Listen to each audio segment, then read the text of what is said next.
Have you ever walked past something and kind of felt a particular way? This is what I'm talking about is relation to what I call living history. That means going by something, whether it be a building or an establishment, and recognizing that there is a historical significance to that particular establishment or that particular building. I know it's great to talk about how we have moved forward as a country with regards to becoming a multicultural society. But if you're a member of Generation X or Black Generation X, you were literally moving into spaces that were segregated just one generation before. So imagine how that is when you know that you and your parents are moving in spaces where at one time your parents had a completely different historical perspective and experience than what you experienced. This is what it means to be living through living history. And Generation X had the opportunity to go and be the next generation. So it wasn't like it was 2 or 3 generations removed and you can have something to relate back to. You are now moving through spaces where not only you were moving in this space as being somebody new to it, but you were also being with people in your lives who could tell you about a completely different experience going through that same space as well. I want you to know that sometimes physical spaces can have an emotional impact. What do I mean by that? Well, let me give you a great example. When I was growing up, I would regularly go visit my father in Lexington, Mississippi. While I would spend time with him, I would regularly go with my grandmother and she would walk from her home all the way to downtown Lexington to do her various daily things. Every time we went, we passed this one home, this gorgeous home, large plot of land, and it was a plantation style home. Now, most of you, if you heard that phrase before, plantation style, there's a particular designation in terms of how it's built and so forth. And I had seen this house countless times because we would basically cross in front of the house every time we would go into town. But one particular day, I asked the question, because remember, I'm young. I had seen depictions of plantations in movies that my mother would watch with me, like Gone with the Wind. And this was the first time I was putting 2 and 2 together at such a young age. I'm looking at a house that looked like something that I had seen in a movie. So I turned to my grandmother and I asked her a question. Is this a plantation style home? And she said, yes, it is. Were there ever slaves on this plantation? She turned to me and she said, yes. She's not talking just something out of hyperbole. She was an educator. She knew about history and she knew about the history of this particular home. And the moment she said that, that home took on a greater significance. It wasn't that the house was evil. It wasn't that people who stayed inside the house was evil. It wasn't that I was walking across land that I couldn't walk across because I was Black. What it was is that I now had a visual representation of something, and knowing that when we talk about slavery and slaves on a plantation, the property I was walking across, the home I was standing in front of, was a visual reminder of that time. It didn't matter that it was 100-something years later. It didn't matter that there were no longer slaves. What mattered is that I had a physical representation of a time when Black people were property. Therefore, I now had a reference point so that whenever we went back and forth in front of that place, I now no longer just looked at it as just this, oh, there's this house here. This is a house that had a direct connection to a horrible time in our history that was still standing and was still a visual reminder. It's also important to remember that sometimes spaces that have a particular meaning and definition in the past might evolve into something else, a la safe spaces, but it still doesn't erase the historical impact. Allow me to explain. In my hometown, we had 2 parks. We had Oakland Park and we had Townsend Park. During the Jim Crow era, Oakland Park was for whites, Townsend Park was for Blacks. So when desegregation occurred, you could go to any park you want. But what would happen was, over time, the Black Park, Townsend Park, became a place where Blacks knew that they could go and they could be safe. They could assemble, they could congregate there without having any worries or expectations because this was the park that was designated for them. Now, it's important to recognize that when Generation X came, when I grew up, no one told us that we couldn't go to Oakland Park. As a matter of fact, I'd done different events at Oakland Park. But it was well understood that for purposes of assembly and getting together, the place where you could be safe if you were Black was Townsend Park.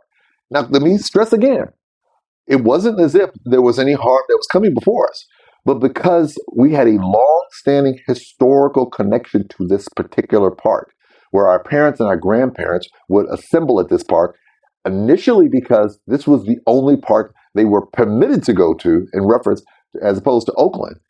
This evolved into a safe space. So by the time I got to high school, it was not uncommon for kids to go cruising through the park if you were black through Townsend Park. It was a park that I learned how to. It had a swimming pool. I learned how to swim in Townsend Park. Why is this important? Because this was part of a park system that originally was developed during segregation, whereby the whites went to one, blacks went to the other.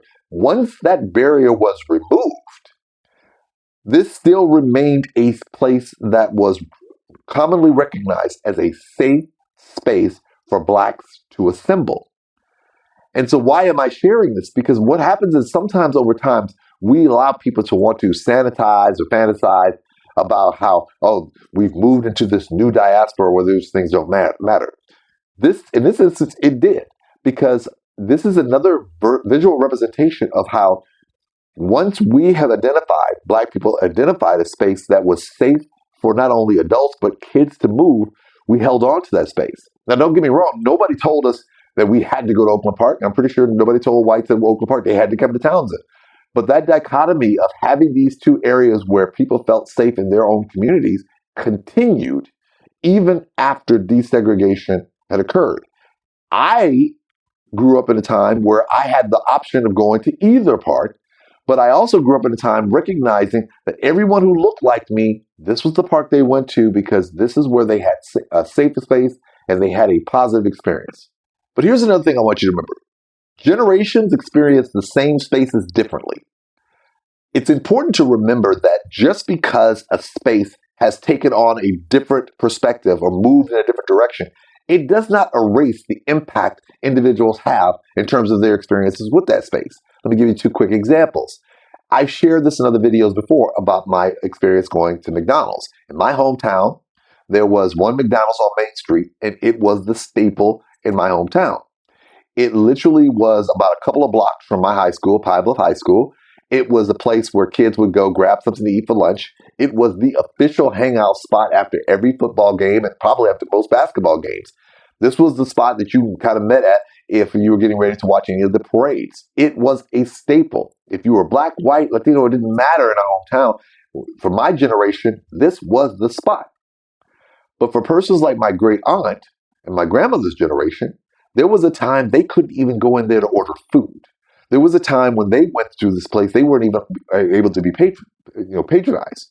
So it's important to recognize, to try to imply that we need to move beyond the past is dismissing the fact that their experience was not positive. Where I had positive experiences growing up and going to these establishments, they did not. And so it does not make my experiences more right or their experiences more wrong. Both of us can go through the same space and have a different experience. Second opportunity was Bluff High School. My high school used to be an all-white high school. So for me, as I mentioned in some other videos before, I came in from kindergarten into a multicultural class. It was one of the earliest desegregated classes. So by the time I got to high school, all of my classmates were used to being in a multicultural desegregated environment. This was not uncommon for us. But for people like my uncles, I had my uncle Gary and my Uncle Ronnie, they were attending black schools and they had to move over to this environment when desegregation occurred. My Uncle Gary once told me that he got called the N-word so many times, he thought it was his name. My Uncle Ronnie said he did great in school, and then all of a sudden he moved over to Bluff High School when desegregation occurred, and he said he was in fights on a regular basis. So for the two of them, as they were going from a segregated environment where they were in a nurturing, protective environment to a desegregated environment where they were dealing with classmates who didn't want them there, their experience is probably not going to be as positive as mine, where when I got there, I had the experience where everyone was used to being with somebody who didn't look like them, so it was not a problem. I say that to underscore this. Sometimes the spaces we move in, people have different experiences. So it's not cool to tell somebody you need to let go of the past when their past shaped their future in light of their experiences there. I have no right to tell my uncles that Pine Bluff High School was this great establishment based on my reference point because I didn't go through any of the trauma they went through. I didn't go through them having students or fellow students calling them the N-words. I didn't go through having to fight with students who didn't want me to be there, because by the time we got there, we were all used to being in a multicultural society. They unfortunately had to be integrated with people who had not been used to that, not only dealing with parents, but with kids who had active hostilities against them. So it's important to recognize, whether it be me talking about McDonald's or whether it be talking about the parks that I referred to, that spaces have different impacts for different generations. And it's important to remember that. And just as I'm talking about the impact, remember the impact doesn't go away. Even if the establishment goes away, the impact doesn't. For instance, in my hometown, there's a theater called Saenger Theater. It's one of the oldest ones in the country. And my mother used to tell me about how when she would go there, when she was young, blacks couldn't go in the front door. When she went there, she had to go in the side door. When she went there, the concession stands was paled in comparison to what whites had. When she went there, she had to go to the balcony because only whites could go in the front. So even though desegregation occurred, she only had a limited time because it closed down shortly after, if my understanding is correctly. But she still had a lasting impact of what it meant to have that experience, to what it meant to be able to walk into an establishment knowing that she couldn't go in the front door, that she couldn't sit on the front row, that she couldn't eat the nice stuff that the other kids had. This was even after decades of this place closing. It still left a lasting impact. So it's important that we not try to minimize when people are sharing those experiences. They're not dredging up the past and making you feel bad or making anybody feel guilty. They're just letting you know what impact that experience had on them so that you never have to have their experience as well.